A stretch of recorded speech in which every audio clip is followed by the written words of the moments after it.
es increíble. Mi querido maestro. Hoy no se rentarán talentos. Yo conozco gente que necesita $1 billion muchísimo. business. Buenas noches, amigos. Bienvenidos a un programa más de Aquí Entre Amigos. Mi querido Raúl Quintanilla, mi querido Pepe Newman, buenas noches. Mi querido Carlos, mi querido Raúl. ¿Cómo está, mi querido Bien, doctor maestro? es que el tema de hoy, les platico, es histórico, porque dos personajes inteligentes del PRD van a presidir la Cámara de Senadores y la Cámara de Diputados, Silvano Aureoles y Miguel Barbosa.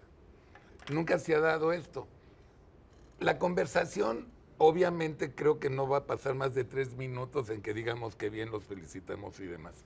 Pero yo, rascándole un poco a sus curiosidades mentales, que los conozco muy bien, quiero ver qué opina el ala extremista del PRD o de la izquierda que odia al PRD porque hicieron las cosas institucionales.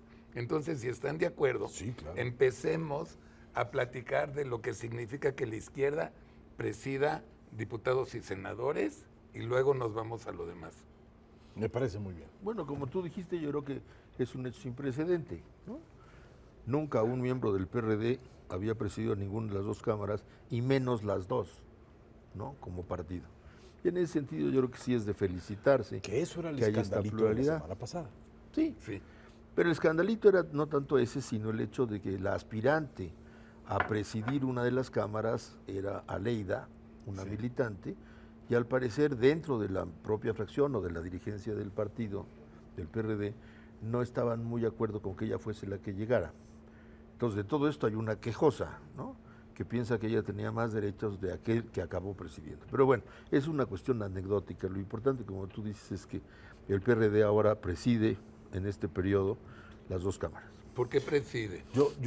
Mire, maestro, yo creo que tenemos décadas de erosión social por una serie de malas decisiones que se han tomado y por una serie de decisiones que nadie se ha atrevido a tomar. Y una de las cosas que verdaderamente había que hacer conforme a este crecimiento tan lento de nuestra democracia, que nos preguntábamos si estábamos preparados para ella, era precisamente mostrar la capacidad inclusiva. Siempre hemos tenido la tendencia a la exclusión, como pensar que eso nos ayuda en hegemonía.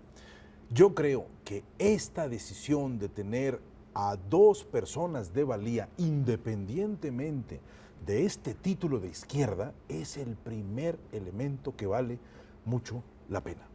Entre la izquierda y la derecha, y el centro izquierda y el centro derecha, no va a haber muchas diferencias si la opción o el objetivo es constituir un frente que esté preocupado por un país que se tiene que desarrollar. Pero ellos tienen que ser institucionales. Sí, claro, pero Raúl. los contrastes no son muchos, ¿eh?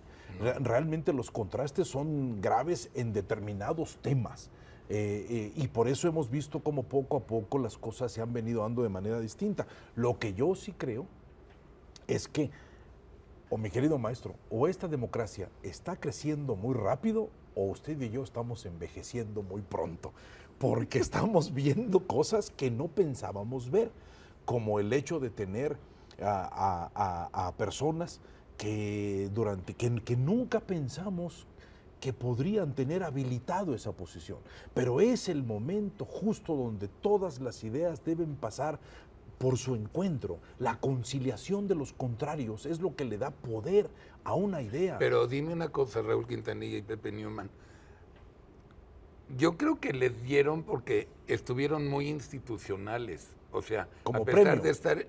No hay premios con ellos, pero como concesión política, yo creo que el PRD mostró bastante madurez en estas reformas del año y medio que pasaron y se portaron muy institucionales. Creo que los Padiernas, Bejaranos, Ebrards y compañías están vomitando de rabia porque resulta que ahora el PRD ya se volvió institucional. Es que yo no creo que sea un proceso de llamarle institucional. Yo creo que el lenguaje de denostación, de exclusión, de ir basados en una sola verdad como lo único comprobatorio de algo, se está quedando atrás. Pero Entonces, uno tiene que abrir posibilidades hacia todo. A mí me gusta que hayan sido presidentes. A ver, dos comentarios. Primero, no estaría tan de acuerdo contigo en que tengamos en el país un espíritu exclusivo. No. Voy a mencionar. Maestro, En 1970, durante mucho tiempo hemos utilizado eso como recurso. por lo menos hace 40 años no. Por lo menos, ¿no? Y si algo tuvo el PRI como aparato político fue su capacidad de inclusión. Una de las cosas que permitió la sobrevivencia de ese partido en el poder de manera hegemónica fue su capacidad para incluir. Y esto no lo niega absolutamente nadie. Ahí más bien para integrar, maestro, que es muy distinto. Incluir e integrar, aunque sean verbos peculiares, tienen una enorme diferencia. Pero integrar implica incluir. Bueno, sí, pero a lo que me refiero es otra cosa. Bueno, pero por lo pronto de la reforma política, cuyo diseño estuvo hecho precisamente para que todas las fuerzas políticas del país tuvieran representación en la Cámara de Diputados, no podemos hablar de exclusión, sino de un propósito incluyente. Y estamos hablando de 1977. Y esto ya corrieron 30 y tantos años. Pero felicito contigo y con Carlos el hecho más reciente de esta titulación. Segundo, yo creo que sería un tanto inadecuado hablar de que se les dio, ¿no? Ellos llegan porque tienen una les carrera, tocaba. Una carrera No, comprobada. pero no me refiero a las personas. Yo creo que aquí las personas son secundarias con todo respeto. Les tocaba. ¿No? Desde que el PRI perdió la mayoría, entonces se planteó la pregunta de ¿y ahora cómo se va a integrar la autoridad de la Cámara? ¿No? Antiguamente el líder de la fracción mayoritaria pues era el líder de la mayoría y por tanto el líder de cada una de las cámaras. Cuando el partido pierde la mayoría, la pregunta es ¿y ahora cómo vamos a hacer si nadie tiene mayoría? Entonces empezaron a ensayar varias fórmulas y finalmente en el año 97 y más tarde en el 2000 se llegó a un acuerdo y es que encabezarían la Cámara, ¿no?, un año cada uno de los partidos con los 3 más altas votaciones. Sí, claro. ¿No? De tal manera que ahora en una de las cámaras esto se resuelve así, pues porque ya pasó el primero, el segundo y entonces vamos al tercer año y por tanto le toca, ¿no?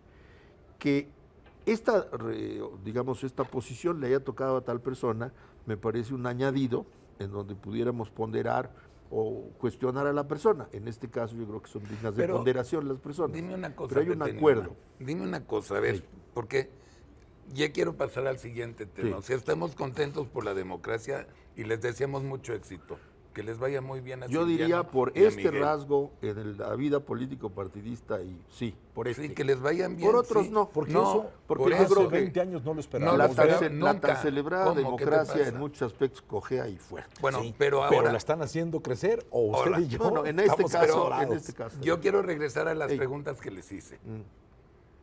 Hay un grupo de la izquierda, Bejaranos, Padiernas y compañía, y Morenas y Ebrard y compañías. Pues podemos adelantarnos que lo van a ver mal. Exacto. Lo van a ver mal en las personas, seguramente porque va a ser el ángulo más Pero las personas frágil. Es lo de menos, como decías, lo importante es el partido. Por eso están en un dilema. Resulta que ya está en el establishment la izquierda. Ya está en el establishment. ¿De y qué los manera, que odian a todo lo que... A ver, ¿de qué manera se puede hacer política si no es adentro de la política? Es lo que digo yo. Siempre ha habido una costumbre en la izquierda de tal vez salirse fuera de la política y utilizar otros espacios para sacar adelante una serie de proyectos, pero creo que es el momento donde la política se tiene que hacer a través del encuentro de las palabras. Las ideas tienen que enfrentarse para que del encuentro de dos realidades pueda partir una tercera realidad que pueda darnos la capacidad de la sorpresa o de la imaginación distinta del concepto de cómo se hace o cómo se estructura un país. A ver, un comentario. No es que la izquierda provenga de la tendencia de estar fuera de la política, sería un juicio injusto con la izquierda, ¿no? Uy, mi querido maestro, entonces hemos sido injustos usted y yo muchas veces en este programa. No, es que la frase concreta no es que ellos provengan de ahí, sino que al principio del siglo XX los partidos de izquierda en México fueron expresamente excluidos, ¿no? Sí. De tal manera que la exclusión proviene de un aparato político que los excluyó. No tenían registro. ¿De hace cuánto está hablando? 1920.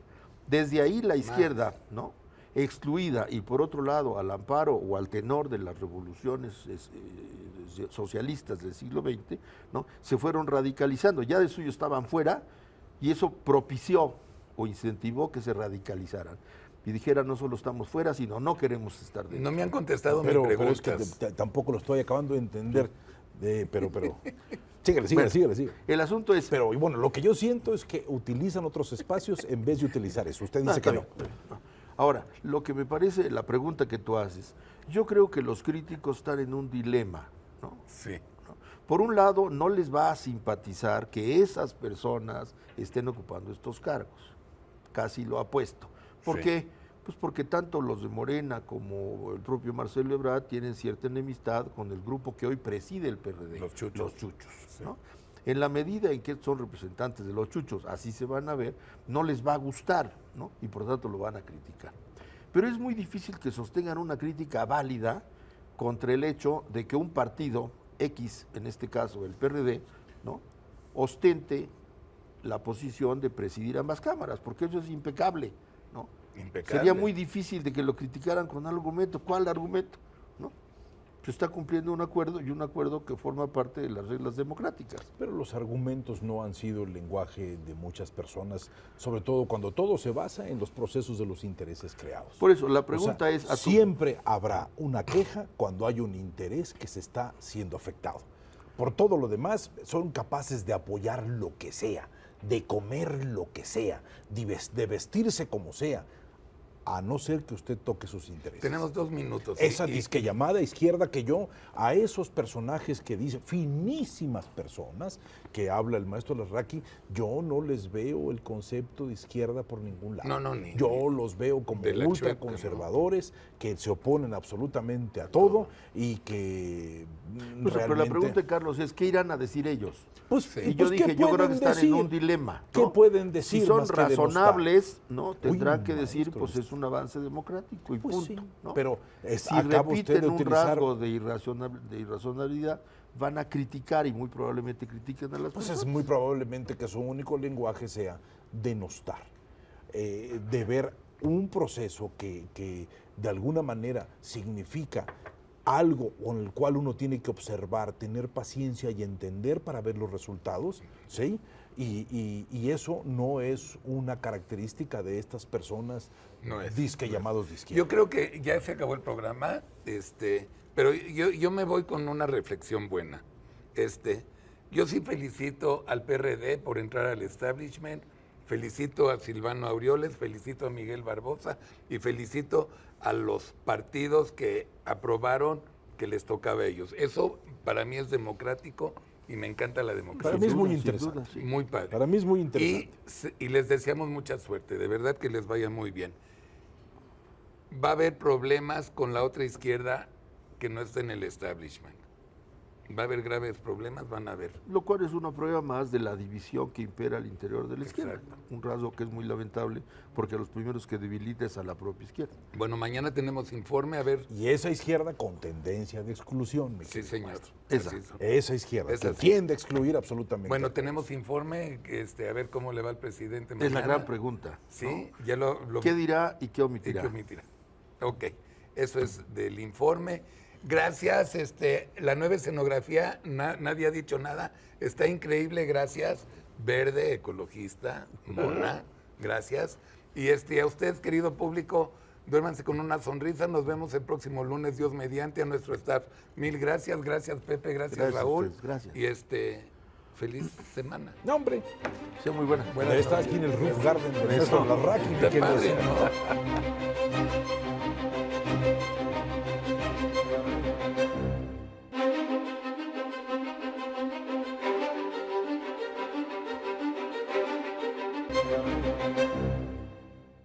Muchos de los productos que consumimos recorren grandes distancias para poder llegar a nuestras manos. Se estima que los costos de distribución representan para las empresas entre el 6 y 22% del gasto operativo, lo que hace ver la enorme importancia de contar con alternativas para mover la carga. En nuestro país, la infraestructura de transporte comprende 76 aeropuertos, 117 puertos, 133,000 kilómetros de caminos, pero solo 27,000 kilómetros de vías férreas.